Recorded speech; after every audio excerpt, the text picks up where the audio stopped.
Corn भजी किंवा मक्याची भजी खायला तुम्हालाही आवडते का? तर घरच्या घरी कसं करायचं ते पाहूया. इथे मी 3 मके घेतलेले आहेत, ताजे आहेत आणि त्याचबरोबर हे स्वीट कॉर्न आहे. आता याला सुरीने या पद्धतीने छान असं कट करून घ्यायचं आहे. सुरीने कट केल्यामुळे हे अर्धे अर्धे कट होतो. आपण तेलात जेव्हा टाकतो त्यावेळेस फुटत नाही. जर तुम्ही सोलून घेतलेले मक्याचे दाणे असतील तर मिक्सरला हलकंसं फिरून घ्या.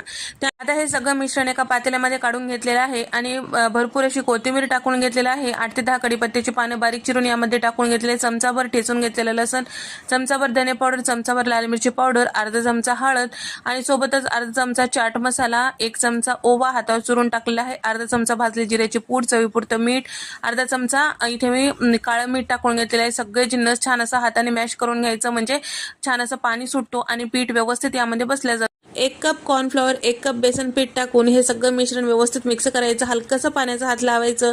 इथे आपलं पीठ तयार झालेलं आहे. त्यानंतर आता आपल्याला भजी तेलात सोडून घ्यायची आहे. तर त्यासाठी तेल आधीच गरम करायला ठेवलेलं आहे. तेल मध्यम गरम झालेलं आहे. हाताला थोडंसं पाणी लावून मिश्रण घ्यायचं आणि छोटे छोटे भजी तेलात सोडून घ्यायचं आहे. सुरुवातीला चमचा वगैरे लावायचं नाही. थोडंसं आकार धरलं की झाऱ्याने आपल्याला आलटपालट करून छान लालसर रंगावर होईपर्यंत तळून घ्यायचं. आवडत असेल तर कट करून मिरची सुद्धा यामध्ये टाकू शकता. तर इथे आपली ही कॉर्न भजी तयार झालेली आहे. यासोबत खाण्यासाठी फक्त टोमॅटो सॉस असलं तरीही चालेल. तर हा व्हिडिओ आवडल्यास व्हिडिओला लाईक करा, शेअर करा आणि सबस्क्राईब करायला मात्र विसरू नका. नंतरच्या रेसिपीमध्ये भेट देऊया. तोपर्यंत नमस्कार.